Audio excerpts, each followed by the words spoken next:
could. We just to start off about the exciting announcement that was made yesterday, and go into that for us, if you would. Yeah, it couldn't be more ecstatic. I mean, not only for our conference, but the city of Lake Charles, setting out our mission of what we wanted to establish once I became commissioner all along in partnership with Dr. Burckel and Heath and McNeese State University, and not only rebuilding this community, but doing it in a way that also amplified the efforts of our conference and what we're doing for the student-athlete experience. I think we were all witnesses last year to the phenomenal experience we had here in the Legacy Center.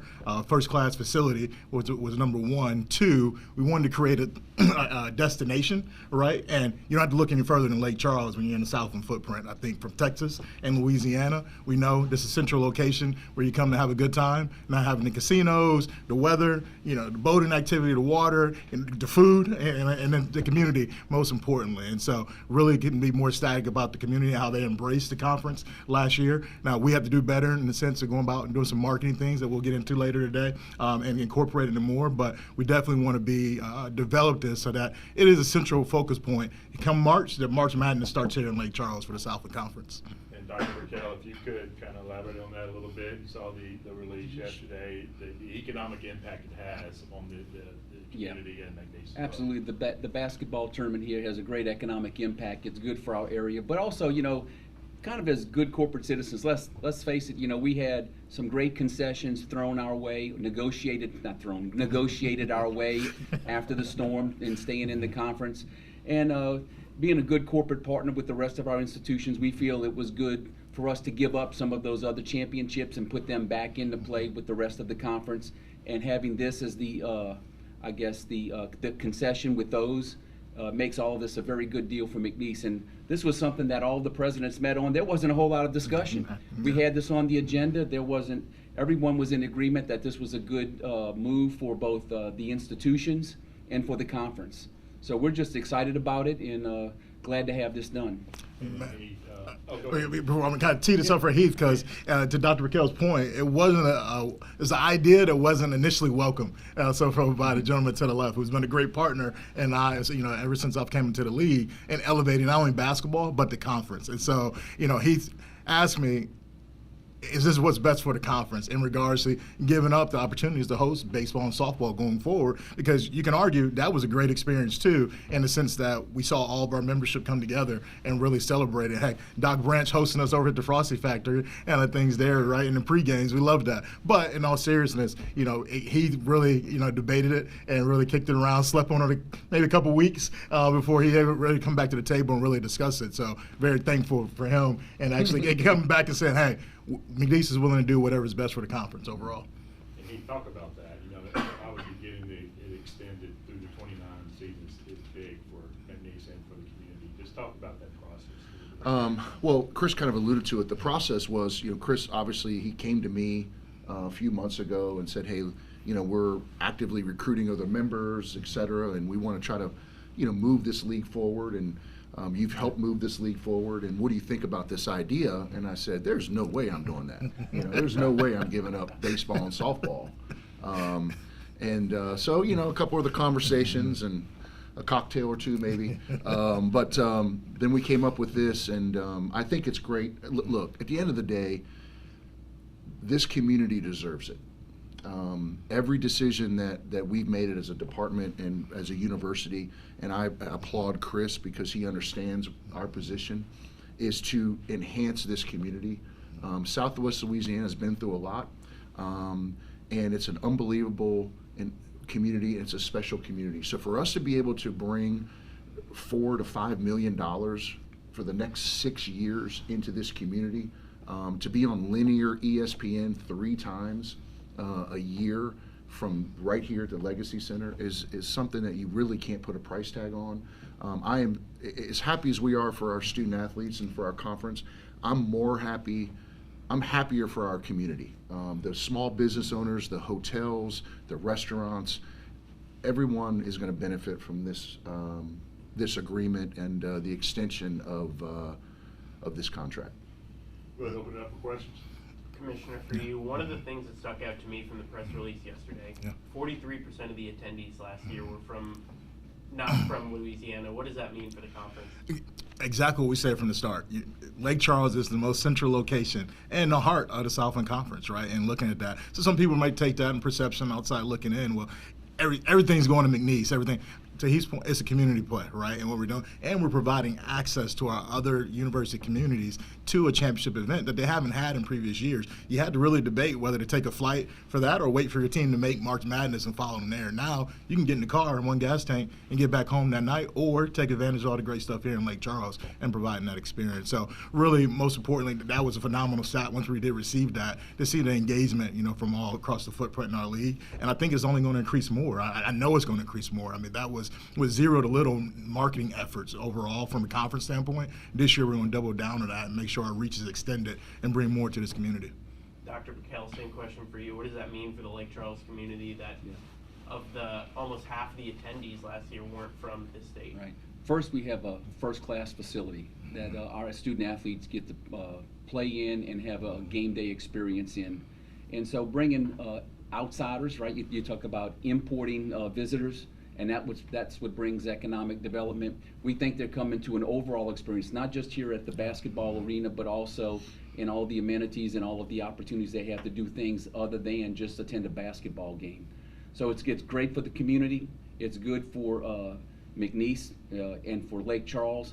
But I think it's good for our student athletes, first and foremost, because of the experience that they have here. And I think the fans had a great experience here. So I think you're going to see that elevated. And look, let's face it, we didn't have a home field advantage. In baseball, we didn't. We didn't have it in basketball. The venue that matters, and people bring their fans, and the student athletes have a great opportunity when they come here to have a good experience. I'll pose a question to Daryl and Chris in regards to Daryl, you mentioned that there, among the president's discussion, there wasn't a whole lot of discussion about this move. The question to both you gentlemen, does this quell the perceived contention and maybe ill will among the other universities? I will tell you that factual? In the president's room, there wasn't that. In the AD's room, there was that, right? I mean, so it was two different rooms. And so I think we see things sometimes from a little bit different perspective, maybe a broader perspective than what the competitors do. And so when this came up, we saw this as being good overall for all of us when we think about the conference as a whole, because we think about our institutions and we want the very best for our institutions, but we also want a strong conference for our athletes and our departments to participate in and compete in. So this wasn't a hard decision for us at all. What did you hear from the basketball coaches?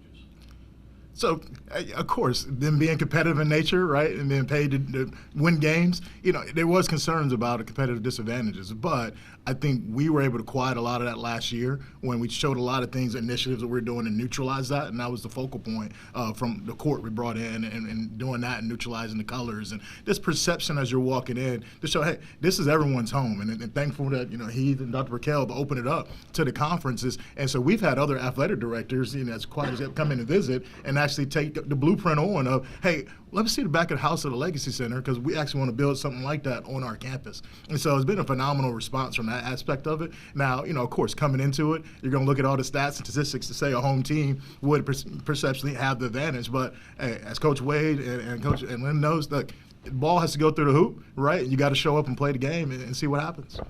Giving the baseball to Southeastern, is that kind of rewarding a school for their investment because they invested heavily in baseball this year? Yeah, and then the release addressed that in the sense that we had a championships committee, and the priorities were there, from facilities, student athlete experience, the hotel accommodations, to the investments by the institutions. So we had strong bids that come across the league from, and some of that was just being transparent, New Orleans, Southeastern, and Lamar, and Nickel State as well, coming into that. And then overall, Southeastern, really invested heavily and been able to bring that experience and things that they're able to bring to the table from their baseball venue. It really matches experience, and almost really you have a tough time going back and forth between here and McNeese and what that looks like. So and same thing in softball, it came down to incarnate word in Southeastern, and the championships committee, it prevailed. The Southeastern had some of the nuances behind the scenes in the sense of batting cages and availability, so to really create that overall experience for a championship field for postseason. Heath, when you look at the bottom line of this, if they're going to back you into a corner, it just seemed like a pretty easy decision. The bottom line and the end game of a Southland Conference basketball tournament which leads to the NCAA. From a financial standpoint, no offense to baseball and softball, but the bottom line seems to favor, we want basketball. Is that fair? Well, I don't think there's any school out there that wouldn't. I mean, basketball in March Madness is it's the biggest sporting event there is. I mean, really outside of the Super Bowl. So to be able to host it, it's a game changer. It's a game changer for our basketball programs. It's a game changer for our university from exposure, and it's a game changer for this community. So it took, it was hard because obviously I mean, I love baseball and I love softball and I love Coach Hill and Coach Landrino and what they're doing, and but at the end of the day, economically, there's nothing that compares to college basketball at this level. Heath, for you, when Coach Wade was hired, one of the things he mentioned was if you have a good regular season, here you just need to win 2 pretty much home games to get into the NCAA tournament. That's the case for men's and women's basketball. Now that it's here through 2029, what does that do for you guys on the court? We need to win. I mean, look, at the end of the day, like I've said this, publicly, I've said it to our coaches, like the next 3 to 5 years for all of our programs, this is our window. And, we need to win. We need to win games. We need to win championships. We need to put ourselves in position to win championships. That is the expectation here. I'm not going to hire anybody that not only doesn't accept that, but doesn't embrace that. We have everything that we need to have for us to be extremely successful at this level. What's the take from the spring sports coaches? They completely understood. I mean, I had a conversation with Coach Hill and Coach Landrino, and they completely understand. They also understand that, after this year for baseball to go back to the 1 and 2 seeds to hosting, and I think that's also being talked about with softball too.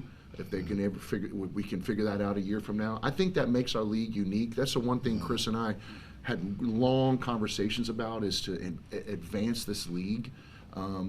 If we're able to do that in baseball and especially even in softball too, it just makes this league unique. So, but they understood. Both of the coaches completely understood. They were behind it and supportive. So in a way, you got 3 extra years for giving up basically possibly 1 year. I mean, if you want to look at it that way, I mean, I think the biggest thing for us is we wanted to do everything we could to help Chris advance the league. And when he talked to me about, when he's out there recruiting other members, this was a, kind of a sticking point. And to be able to help him and help the conference, we want to be good, good partners with the conference. But for us, I truly believe that this is where the basketball tournament should be, and it's going to be here for quite a while. Following up that earlier question, you didn't respond to the one that posted, Daryl, in regards to, does this make your life easier? Have you had to defend and shield yourself from a lot of the contention over these decisions? No, 'cause I think what we just did this past March, it proved everything that we thought, and it proof's in the pudding. Being able to put a product on display and an elevated platform, and really bring this league to the national spotlight. We were in Katy, Texas before. Great hosts. They didn't have what Lake Charles has, built in, and it wasn't a destination like Lake Charles, to be quite honest. And so, with that said, now my focus is first need to build stability within the league.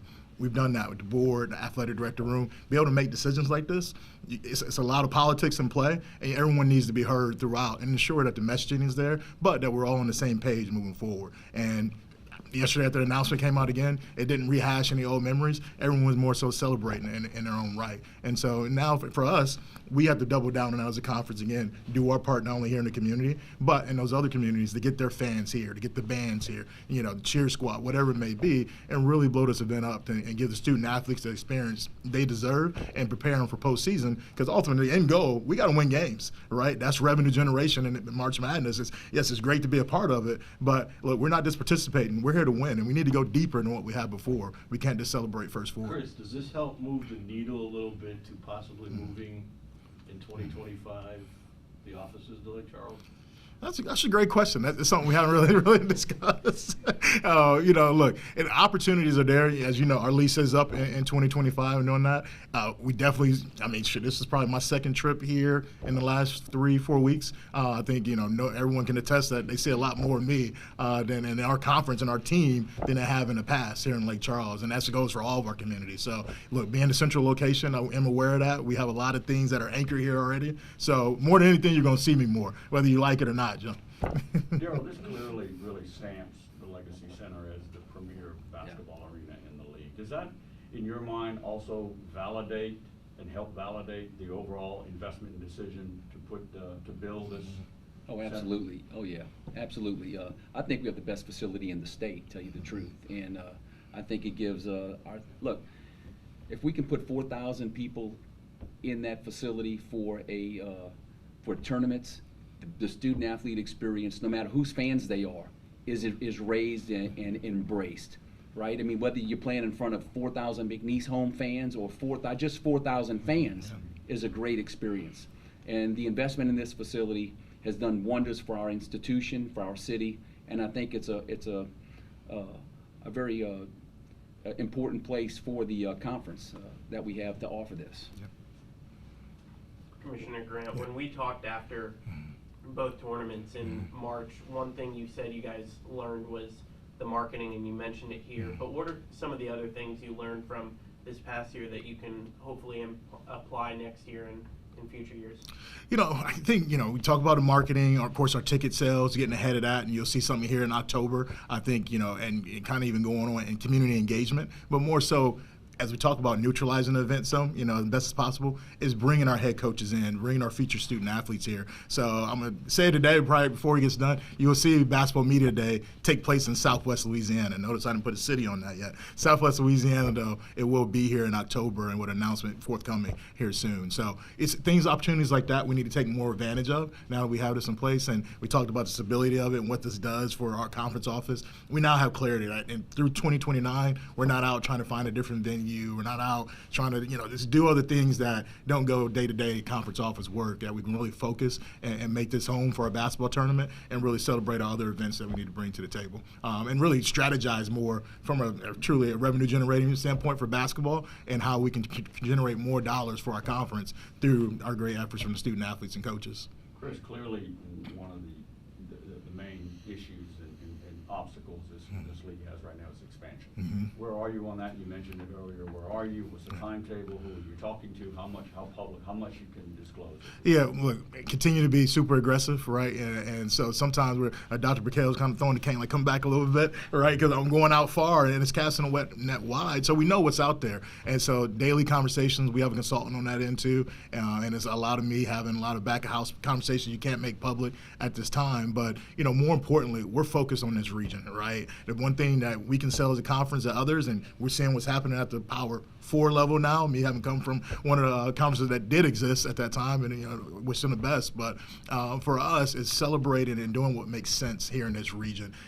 Our student athlete experience, it reigns premier, right? Getting on flights and going cross country and things of that nature is not something that we want to be funding nor taking away from class time, right? They're here to graduate first, and then in order to provide a platform to excel, then they need to be home resting and everything else that they're dealing with from social media, mental health, and you all have seen some of our initiatives with Thrive Global as well as Influencer for the NIL piece for them to handle that. So truthfully, the expansion mode, we're looking for the right fit in that, and some other things probably need to play out before that happens, and others are willing to take that chance of coming back, and they're paying attention to what we're doing daily. So you all see this on social media, you'll see it in newspapers that some of this stuff, these moves are being met with some resistance, right? But those are the outsiders, right? And kind of missing out on what the Southland used to be because they see the league regaining that again. And so we have our momentum, and we're going to keep pushing forward, and we're not going to apologize about it. Is there a magic number? No magic number, in that sense. But I tell you, a magic bus ride, right? I'm not looking to go outside of 8 hours, it's that, or, looking in on the, we love the regional airport here, but, getting out on that, it doesn't make sense for our budgets right now as we're trying to grow this. Have you talked to Stephen F. Austin? Can you disclose that? That's really direct. Like, Chris, stop. We have not talked to Stephen F. Austin. I think, no, we have not. And so, for us, we have to look. like I said, built the stability. Now we have to raise our profile everywhere across the board, and that's what everyone's paying attention to now. And you see the investments across the league, not just here, and what it's doing in basketball and other sports. Now it's become a lot more competitive in that AD room because now they're all paying attention to each other and really trying to outduel and truly fundraise and go out and make those opportunities happen for their own campuses. So, first we get started here. Volleyball and soccer's already started off, and good start in those. I want us to be a little better in that and being competitive, but we're playing those games and really boxing outside of our weight class and trying to get those big marquee non-conference wins. And a big one here on Saturday night. I'm headed to Nichols tomorrow for the Thursday night game, and we have a powerhouse FCS program coming in there. Lamar hosting Houston Christian, so it's going to really be compelling. And athletic directors have stepped up to what my vision has been, is that hey, just because we're the Southland, we don't have to stay here in our own box. We need to get out and play those games that matter, that the community wants to see. One thing I asked Heath there was, Coach, when you were hired, one thing you mentioned was if you have a good regular season, you just have to win 2 games to get into the tournament. So for both of you, starting with Coach Wade, what does it being extended through 2029 mean for you guys? We better win. Look, it's great. We got to come in the top 2 in the league. You don't just automatically get the double bye. I think the league is set up. I think the league's very smart. I think the league's set up when you're in a 1-bid lead like this. You need to give your best teams the best chance to get to the tournament. And I think giving a double bye, I used to argue this in the Atlantic 10 and the SoCon, that they should both give double byes, but nobody would listen to me. But I think giving your top 2 teams a double bye gives your top 2 teams the best chance to get to the NCAA tournament, which gives your top 2 teams the best chance to get a good seed where you can pull an upset and the school makes money, the league makes money, and the world goes round. So I think, first off, you got to come in the top 2, but then being able to, play here for 6 years is certainly exciting. I think it's exciting for our community. I think it's exciting for our fans. I love what Dr. Burckel said, but I hope there are 4,000 McNeese fans there, not the other folks. I do think if you look at most of the leagues, you look at the Big Ten, for example, they always are in Indianapolis. The SEC, 3 out of every 4 years is in Nashville, and then they move it around. Like, most people have a home anchor. Most good leagues have an anchor. And, you've got to have an anchor. And, people make input. But you've been to the SEC tournament in Nashville, right? It's a Kentucky home game, right? Mm-hmm. It doesn't matter. If you've got the good fan base, they're going to go wherever the tournament is. So, I think it's exciting to have it for 6 years, and it should be a good experience. And I think it allows the league to have some roots. I think everybody kind of will know, hey, this is where we're gonna be, and I think it's a great thing for the league, the area, and certainly for McNeese. Same question for you, Ted. Yeah, I think, like everyone's talked about, the community first, just rebuilding the community, and I think it's great for Southwest Louisiana. For McNeese to have our Legacy Center, put on display for really the entire nation and potentially the world, and I've been national tournaments, conference championships, and NCAA tournament, and I think it was, if not the best event that I've been a part of last year. Just with what the conference did as far as branding. It looked completely like a different arena, but I had so many messages after our games, and people just talking about the legacy and how beautiful it was and how it really looked, especially on ESPN. And I think that's great for McNeese. I think it's great motivation for our teams too. We've got to win, to get ourselves in the top 2. I think we saw last year with the women's side, 1 through 8 can win it. I think it's very competitive this year with all the teams and who they have coming back, and so. Every day we're pushing ourselves to get to that championship podium, and that's why we practice and that's why we play the games. What's the recruiting benefit you see? I think, it's number 1 for us. We talk about it. It's one of the first things we talk about is we have the conference tournament here to go to the NCAA tournament. It's hosted here. And it's really helped us. And, we're a young team this year, but it's helped with our freshmen that are coming in to get that high level next elite player. When they hear that, hopefully we're 2 games away, 3 games away, and you get a chance to go on your home court. Access to the NCAA tournament is what everybody wants, and so we've got good access. It's as good as anybody in the country. I think the Atlantic Sun They play 3 games on the home court of the highest seed, but it's still a 3-game tournament. It's eight teams make it, and it's a 3. Well, they have a play-in games now, I think, but it's on the home court of the highest seed. So if you're the 3 or 4 seed here, you get 3 games on what would be our home court. Now it's a little bit different here because our home court turns into a neutral court, where their home courts stay a little bit. They just play it with slap an ASUN the same ASUN logo they've had all year on the floor and play. So I think, but I do think if you're one of the top 2 seeds, and it's certainly, there's nobody else in the country that has to win 2 games on their home court to win it. There's some other leagues that you have to win 3, but there's nobody else in the country that has to play 2 in their home arena to win it. So it certainly gives you, it's advantageous to getting access to the NCAA tournament. Coach Kennedy, for you, Yep. obviously this past year, did you guys feel any sort of advantage going into the tournament, seeing you didn't have to travel anywhere? I wouldn't say that. I mean, when we came in, it looked completely different. I think that was the first thing that kind of caught our players. They were like, oh, wow, they really did change it. But it is different when you're spending the night in your own bed. You have your meals, you have your routine. It is different. I mean, the year before at Katy, we were kind of off, in our approach. And last year, I felt like we were on. We played 2 of our better games. Maybe 1 rebound away. Who knows? We could be in the championship game. So I think it does change your outlook and your approach when you go into the tournament. And players are smart. They know that it's here. So it doesn't change that. But it was a great event, and we're looking forward to this year. And now that we've been a part of it, is taking it to the next level. Expound on that a little bit, Coach, in regards to, the ball still has to go through the hole and it's the same floor, but the routine, travel. Yeah, I mean, I think that some of that stuff's overrated. I mean, look, most of the time, the best team's going to win. You can host a thing in Siberia. I mean, the best team's going to win. I mean, if you got the best players, you show up with the best players, most of the time you're going to win. So, I mean, there's a reason, people get excited about upsets. They're upsets. I mean, you can put the tournament wherever you want it. If you got the best players and the best squad, all that stuff, those are in the margins a little bit, but shoot, you better show up with the best group.